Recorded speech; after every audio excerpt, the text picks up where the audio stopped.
Hello, good morning and welcome to the next session. Now today we are going to talk about discovering the purpose of a interview process. So whenever a person is being interviewed or if you are sitting as an interview panel, what is the purpose of a interview process? That is the underlying principle we have to learn. So if you figure out you need to do a interview, let us do a quick exercise. Ask yourself why and write out answer until there is nothing left to say, and after the recall last interview you did, how was the interview aligned with the goal. So suppose you have been attending an interview in the last 1 month or 2 months or so much last few days time. Did you find the interview very interesting, or did you find that interview was up to the mark as per your expectation? So the result should give you an instant vector of a improvement. So if you find that, oh, interview was not good, the interview was more of a mental fatigue, or interview was not a up to the mark, or I did not perform very well. So what could be the answer for a improvement? So the result should give me an instant vector means direction for the improvement of the interview process. So what we are looking for from the employer point of view or from employer side, the sole purpose of interview is to fill the position with a capable candidate. So the underlying principle is a employer want a suitable candidate. Why you should not be the only candidate which is suitable for the position. That is a basic idea of a interview process to get a selection done. So from the side of the employee, the purpose of the interview is to find a good team. So a employer looking for a person who is a good team member, an interesting project, and a reliable company to work with, and a satisfactory compensation. So I am looking for a company. I look for two angles. One is the employer angle, another is the employee angle. So employee angle is to find a suitable function, but employee looking for a purpose of the interview could be a good team member, a very interesting project I have to do, so that I get excited about the project work which is being done, okay, and a good company or a reliable company with a good work environment and good satisfactory compensation as a salary. So from a employee point of view, these are the points where I am more interested. We often forget that the interview is a dialogue, not a mere test of the skill. So interview process should be more of a interesting dialogue, not testing the entire set of skill which you have. And if you remember last time, I have showed you around 35 list of the questions which were a person, a employer is looking for. So which is not possible, and it is very difficult for a person to comprehend so many number of skill set. Unfortunately, there is no clear and ambiguous definition of a main interview goal. A interview can be for selection, interview can be for a rejection, or interview can be for filtering out a suitable candidate and unfiltering out the another people. So because each goal is different and unique for a position, so we cannot put every time has to be a selection process. So unfortunately, there is no clear and ubiquitous means a single definition of the main interview goal. You should define the goal based upon the detailed understanding of the job which you are interviewing for.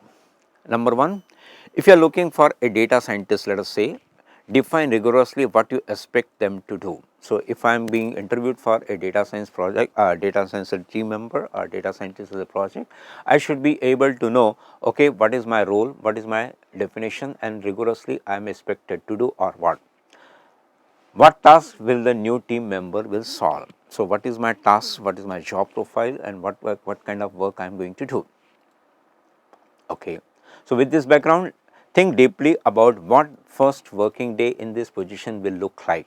What are the core responsibilities? What is my responsibility? What are the job I am supposed to do? What skills are useful but not mandatory? So I may not know all the technology, but there are some skill set I have to acquire which are useful for my work. So based upon this criteria, you can start drafting a set of desired skill for the candidate. So that is the underlying principle. So what kind of person you are looking for, based upon that your interview question or your interview skill set should be different from each position. That is why we say that there is no ubiquitous definition. Be specific. If you demand a knowledge of SQL, that is your structured query language used in the databases, or you require a person who is good in the SQL business, or connecting the server, connecting a database server to the front end and things like that, okay, then be sure to have a defined reason for this requirement. So, you require a database data warehousing scientist, or you require a person who has a skill about the connecting any kind of databases to your front end, then be sure what you require is being defined in the requirement process itself. So, that will make the things much more clear. So, if your interview goal is to find an ideal top 0.1 percentile world class expert, then think again. So, you cannot get all world class expert and who are willing to do and work for you. It is next to impossible. So, you have to think again. The primary goal is to find an able person who can do the job. So, basic idea of an interview process is you have to find a person who is able to perform a given task or a given job in your company. It might be that this person may be best expert in the world. Do you think so? Probably it might be. So, if so, this requirement should be explained and justified too. To create this understanding, you need to describe what the job profile will be. So, after you decide that the description is finished, rewrite the candidate in mind, and it should be easy to read and give a complete idea of what the job profile will be look like and what the expectations are from the candidate. So, that means you are also clear and the candidate whom you are going to interview is also clear. The ambiguity of job description often comes from a lack of this understanding. Okay, this is the underlying principle. We just need someone. Their job responsibility description says you should be, say we know exactly what need to say and cannot rely on us, can rely on us. If you cannot, you really need a post a new job. So, if you are able to find a good candidate, fine. If you are not able to find a good candidate, then what is the best next choice? So, that is the underlying principle of a interview process. Okay. So, create understanding of your goal and be helpful in several ways. Look at the title, concrete understanding of your goal. So, you should know what you require and what is your expected to. Okay. You will understand what kind of expert you should be searching for. Second, candidate looking at your job description will know exactly what they are expected to perform or what expected to do. Okay. It will be easier to judge whether their experience is relevant or not. So, if you are asking for a person who is having SQL knowledge and you are looking for a person who does who have only limited knowledge about the SQL, your purpose will be defeated.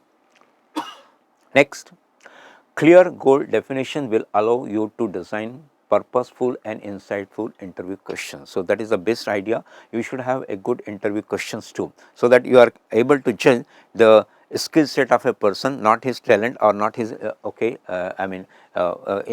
wisdom. If your requirement is looks too long, try to simplify it. So, my requirement, as I said last time also, around 35 to 36 questionnaire is very difficult. So, cut short them, simplify them and make them shorter. Maybe you were over zealous and over jealous, and some skills you are listed are not vital important for your work. So, or perhaps you could consider hiring two people with different background. Yeah, there is another good thing about you can do it. If you have a very intricate requirement, can you think about hiring two people instead of one? So, it becomes a team member, and usually nowadays the software is written by a team.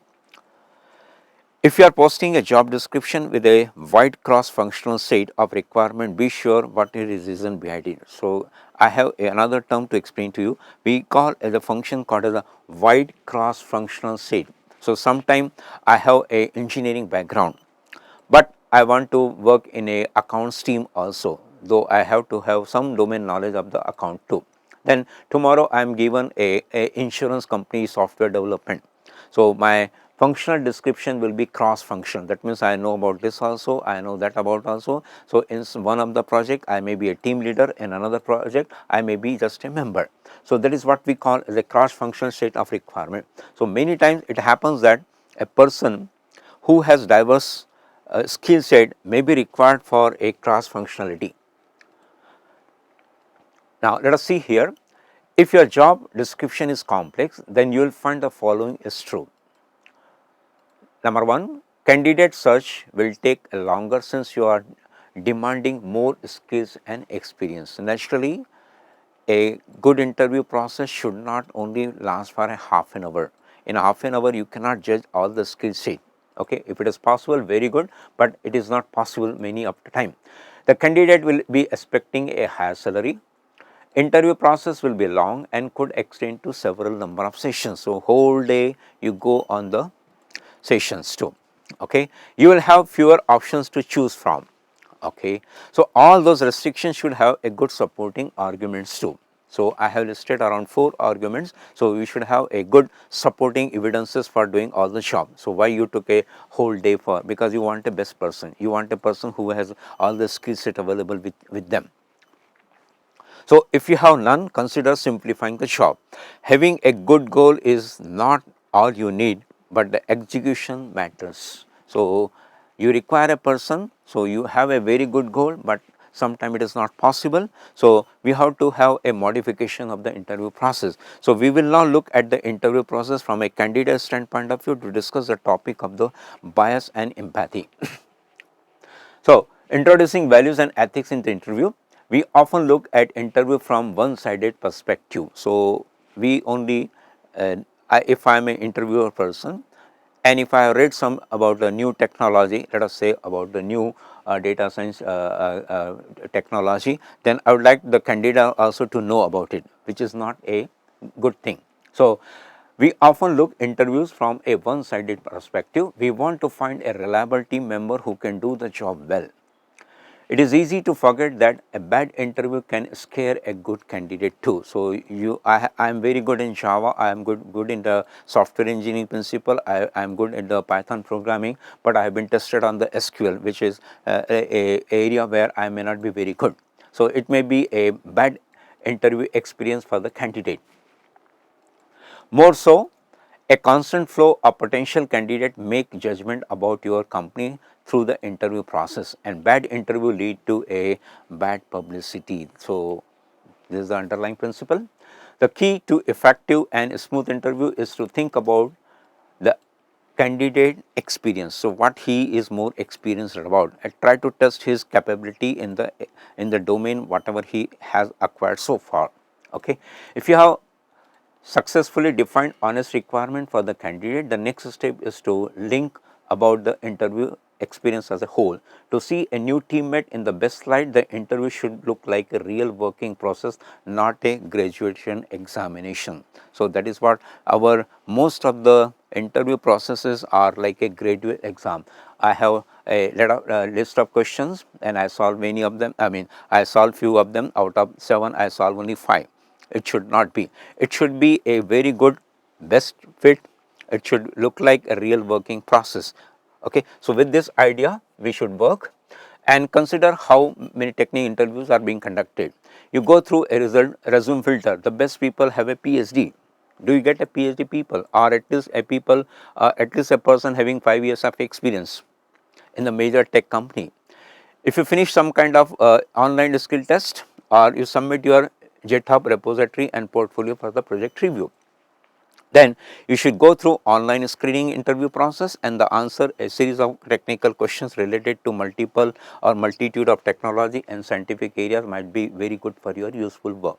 So you can see that the interview process is a long process. A candidate who has to be selected has to have some good skill set, but not master of all the skills or master of all the technological development. So we have seen today some of the highlights. I stop here. Thank you.